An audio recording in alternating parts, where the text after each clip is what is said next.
ஓம் சக்தியே ஓம் பெருஞ்சோதி சக்தியே ஓம் சக்தியே ஓம் அருள் சக்தியே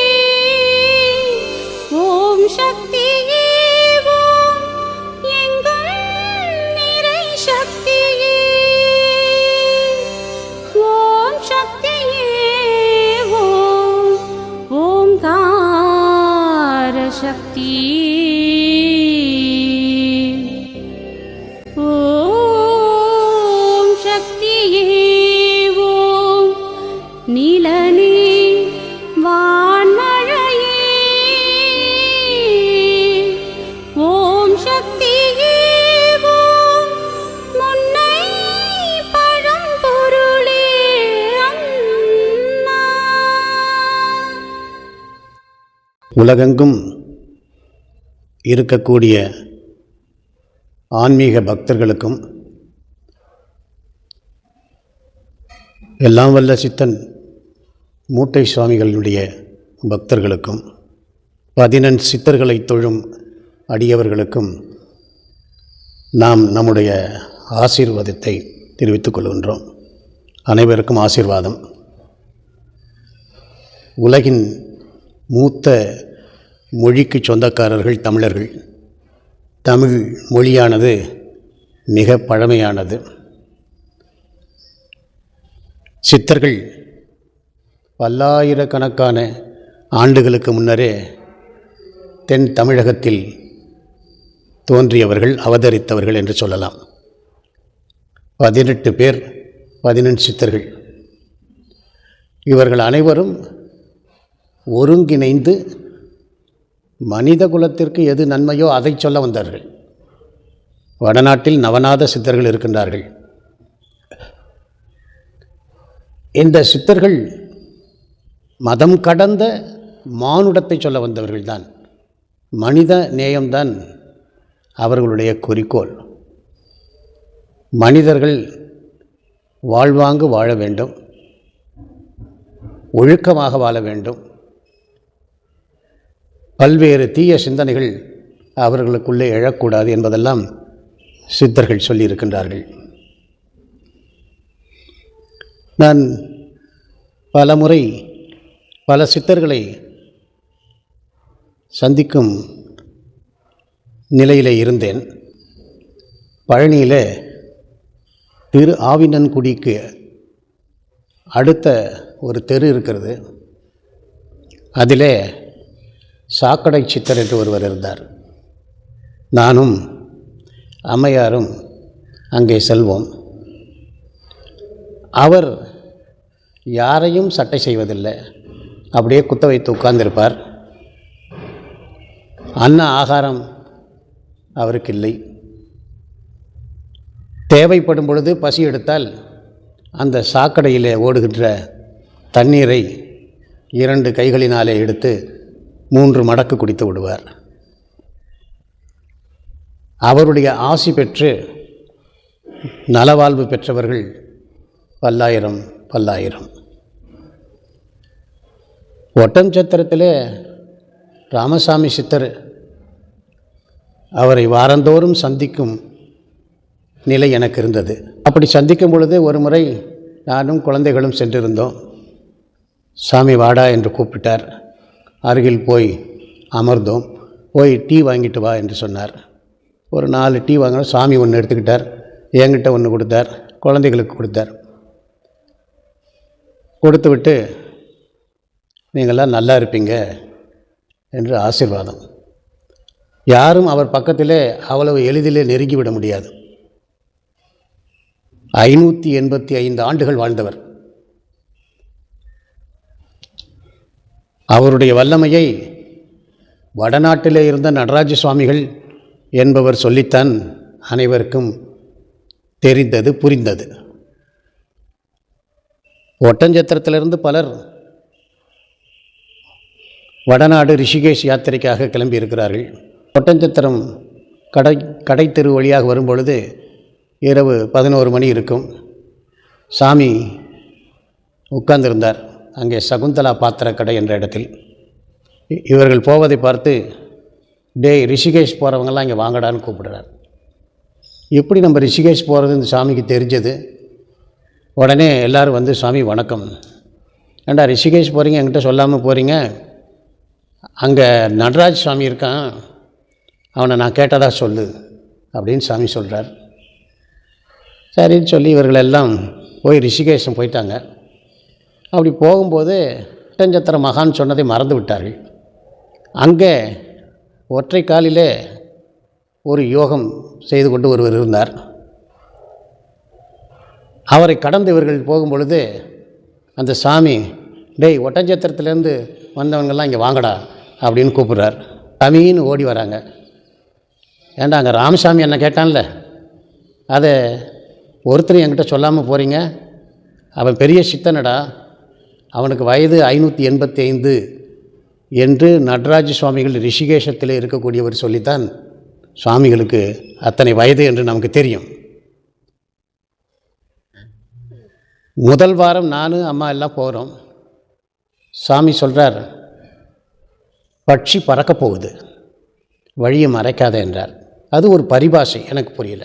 உடனே இப்போ இதுக்கு என்ன அர்த்தம் என்று புரியலையேன்னு நினச்சிட்டு வீட்டுக்கு போகிறேன். ஒரு 2 நாளில் சாமி சமாதி ஆகிட்டார் அப்படிங்கிற செய்தி வருது. உடனே நானும் என்னுடைய துணைவியாரும் ஒட்டஞ்சத்திரம் போகிறோம். சிங்கம்புணரி பாண்டியன் ஒரு யோகி, அவரும் வந்திருந்தார். நாங்கள் எல்லாரும் சேர்ந்து ஏபி பழனியப்பன் என்று காங்கிரஸ் எம்எல்ஏ, ஃபயர் சர்வீஸுக்கு பக்கம் சாமியை சமாதி வைங்க என்று சொன்னார். குழியெல்லாம் வெட்டி குழியில் இறங்கி சாமியை சமாதி வச்சு உப்பு எல்லாம் போட்டோம். கடைசியாக எங்கிட்ட இருந்த சிவப்பு ஆடையை எடுத்து சாமி மேலே போர்த்திட்டு மண் போட்டு மூடினோம். சமாதி முடிவாயிட்டது. இரவு 10:30 மணி.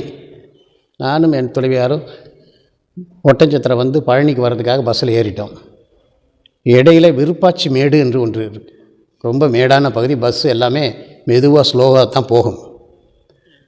அந்த இடத்துல பஸ்ஸு ஏறும் பொழுது இடது பக்கம் பார்க்குறேன், நான் என்ன துண்டு சிவப்பு போட்டனோ அதை போட்டுக்கிட்டு இப்போ தான் சமாதி வச்சுட்டு வந்திருக்கேன், சாமி நடந்து போயிட்டுருக்கார். உடனே நானே எடுத்துகிட்டு சாமி சாமின்னு கத்துறோம்.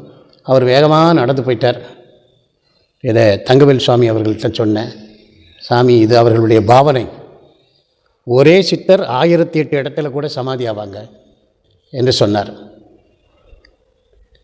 அதே போல் ஒரு நூல் வெளியீட்டு விழா மதுரையில்,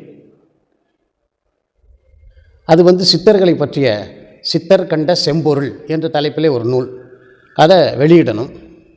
மதுரைக்கு நான் அம்மா எல்லோரும் போயிட்டோம். கன்னியாகுமரியில் இருந்த மாயா அம்மையார் நான் மதுரைக்கு போகணும்னு சொல்லியிருக்கிறாங்க. உடனே அங்கே இருந்த அருகம்புல் சித்தர் என்பவர் மாயா அம்மாவை வேனில் ஏற்றிட்டு நேராக வேன் விழா நடக்கும் இடத்துக்கு வந்துட்டுது.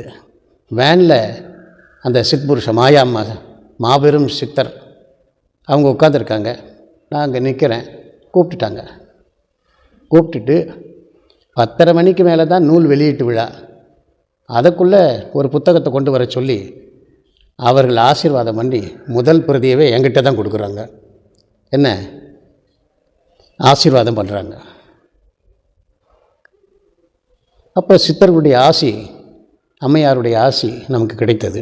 கோடிசாமி மாபெரும் சித்புருஷர், பூட்ஸு போட்டுட்டு பேண்ட்டு போட்டு மேலே ஒரு 7-8 கோட்டு போட்டுட்ருப்பார்.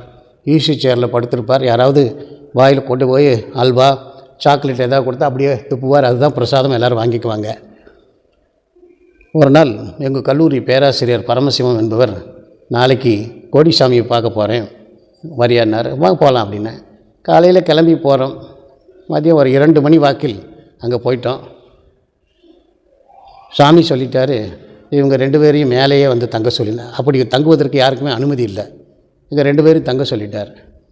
பார்த்தா இரவு முழுவதும் 12-1 மணி வரையிலும் சாமி டக்கு டக்கு டக்குன்னு பூட்ஸ் கல்ல நடந்துக்கிட்டே இருக்கிறார். அது எங்களுக்கு ஒரு பெரிய ஆச்சரியமாக இருந்தால், அப்படி கண் அசர்ற நேரத்தில் மேல்மருவத்தூர் அடிகளார் அவர் வர்றார். அவர் நவ கண்ட யோகத்தை செய்கிறார். சுவாமி கோடிசாமி ஆசீர்வாதம் பண்ணுறார். 18 சித்தர்களும் அன்றைக்கி அங்கே வர்றாங்க. இந்த காட்சி நாங்கள் பார்த்துக்கிட்டே இருந்தோம். அப்புறம் அப்படியே 2 பேருமே பரமசிவம் நானும் தூக்கிட்டோம். இப்போ 18 சித்தர்களுடைய காட்சியும் மேல்மருவத்தூர் அடிகளாருடைய காட்சியும் கோடி சுவாமிகளுடைய காட்சியும் ஒரே இடத்தில் எங்களுக்கு கிடைத்தது பெரும் பாக்கியம். அதற்கடுத்து சண்முகபுரம், பழனி சண்முகபுரத்தில் ஒரு வீட்டில் குடியிருந்தேன். அதுக்கு ஏத்தாப்பில் ஒரு புளிய மரம். அதில் ஒரு சித்தர், அவர் அவதூதர், நிர்வாண சித்தர். ஒரு பாயை சுற்றி, பாய் கிழிஞ்ச பாயாக இருக்குது, அதை சுற்றிட்டு தான் அதில் படுத்துக்குவார். 4 பேப்பரை ஒரு தீப்பெட்டி வச்சு தீயை கொளுத்தி விடுவார்.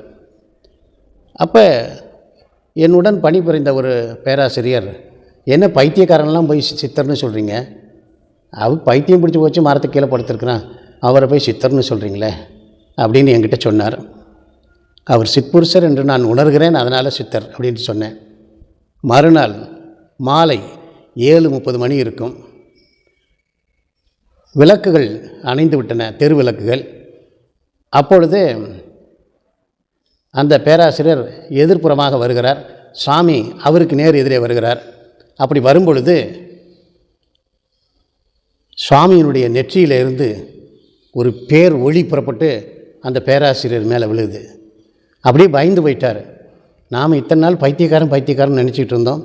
இவர் நெற்றியில் ஒரு நெற்றிக்கண் போல இவ்வளவு பிரகாசமான ஒளி இருக்கிறது என்று அவர் அசந்து போனார். அப்புறம் நம்முடைய வாழ்க்கையிலே சந்தித்ததிலேயே மிகவும் மலேசிய அரசாங்கமே 19வது சித்தர் என்று பாராட்டுதல் தெரிவித்தது பழனி MP தங்கவேல் சுவாமிகள் அவர்கள். அவர்களோடு மிகவும் நெருங்கி பழகும் வாய்ப்பு கிடைத்தது. அவர் செய்யாத சித்தாடல்களே கிடையாது. அவ்வளவு சித்துகளும் கைவரப்பெற்றவர். பழனி மானூர் சுவாமிகளுடைய சீடர் அவர். அதெல்லாம் அவருடைய இருந்த அனுபவத்தை எல்லாம் மனிதன் சித்தனாக முடியுமா என்ற நூலிலே நான் குறிப்பிட்டிருக்கிறேன். இருந்தாலும் அவர் சமாதி ஆகிறதுக்கு முன்னாடி டைரியிலே எழுதுகிறார், நான் விரைவிலே சித்தியாக போகிறேன், சமாதி நிலை கைகூடிவிடும், என்னை சமாதி வைப்பதற்கு பேராசிரியர் கண்ணன் தான் உரிய நபர், அவர் வந்திருந்து தான் எல்லா காரியங்களையும் செய்ய வேண்டும் என்று டைரியில் எழுதிட்டார். சாமி சித்தியாயிட்டார். உடனே சுவாமிகளுடைய துணைவியார் ST சுப்புலட்சுமி அம்மையார் எனக்கு தகவல் கொடுத்தார்கள். போயிட்டோம். இரவு 10:30 மணிக்கு பெரியாவுடையார் கோயில் பக்கம் போய் அந்த புஞ்சைக்காட்டை ஒரு நபரை எழுப்பி இந்த இடத்துல சாமியை சமாதி வைக்கணும் அப்படின்னு 1 லட்ச ரூபா பணத்தை கொடுத்து நாளைக்கு வச்சுக்கிறோம் அப்புறம் எழுதிக்கலான்னு சொல்லி அந்த இடத்த வாங்கணும். சுவாமிகளுக்கு 16 விதமான அபிஷேகங்களை செய்து அடக்கம் பண்ணணுங்கிறதுக்காக சுவாமிகளுக்கு நானும் என்னுடைய துணைவியாரும் அபிஷேகங்களை செய்ய தொடங்குகிறோம். அப்போ நாங்கள் 2 பேர் இருக்கோம். அம்மா பின்பக்கம், அந்த பக்கம் ST சுப்புலட்சுமி அம்மையார் இருக்கார்கள். இந்த சமயம் சாமியினுடைய உடலை தொட்ட உடனே சாமியினுடைய வலது கை அசையுது. வலது கை அசைவது மட்டுமல்ல, அதில் சுவாமி சின்முத்திரையை காண்பிக்கிறார். உடனே நான் சுப்புலட்சுமி அம்மையார் அவங்ககிட்ட சொல்கிறேன், சாமி ஜீவ சமாதிக்கு போகிறாங்க, அவருடைய கை அசைகிறது, சின்முத்திரை காட்டுகிறார்னு கூப்பிட்டு காமிச்சேன். அப்போ அவர் உயிர் போயிடுச்சுன்னு எல்லாரும் நினைத்தாலும் 20 மணி நேரம் கழித்து அவர் கையை காட்டி சின்முத்திரை தெரிவிக்கிறார் என்று சொன்னார். இது சித்தர்களுடைய வல்லபம் என்று தான் சொல்ல வேண்டும். அப்படி சித்தர்களோடு தொடர்பு கொண்டு இருக்கக்கூடிய காலத்தில் கல்லூரிக்கு முன்னர் ஒரு சித்புருஷர், அவர்தான் இன்று உலகமெங்கும் பல்லாயிரக்கணக்கான பக்தர்களை பெற்று திகழ்கிற ஸ்ரீலஸ்ரீ மூட்ட சுவாமிகள். அவரை ஆரம்ப காலத்தில் பைத்தியக்காரன் என்று தான் பலரும் நினைத்தார்கள். ஆனால் அவர் என்னை பற்றி நன்றாக அறிவார், நான் அவரை பற்றி நன்றாக அறிவேன். அது மாதிரி ஒரு சித்புருஷரை இனி இந்த வரலாற்றிலே கிடைப்பார்களா என்று தெரியாது. சின்ன சின்ன விஷயங்களே கூட மிக தெளிவாக தன்னை நோக்கி வரக்கூடிய பக்தர்கள். ஒரு முறை ஒட்டஞ்சத்திரம் அருள்முருகன் ஸ்பின்னிங் மில்ஸ் அவர் நேராக 4:30 மணிக்கு வீட்டுக்கு வந்துட்டார். இது மாதிரி சம்பளம் போடணும், 25 லட்ச ரூபா வர வேண்டியிருக்கு, இன்னும் வரல. நீங்கள் வந்தீங்கன்னா சாமிக்கிட்ட ஒரு ஆசீர்வாதம் வாங்கலாம். நான் என்ன சாமிக்கு ஏஜெண்ட்டா? நீங்களே சொன்னால் போதுமேங்கிறேன். இல்லை நீங்கள் வாங்கினார். சாமி அப்போ சுண்ணாம்பு காலவாசலில் உட்காந்துருக்கிறார். போனோம். ஏஆர் விஸ்வநாதன் அவருடைய மகனும் வந்திருக்கிறாங்க.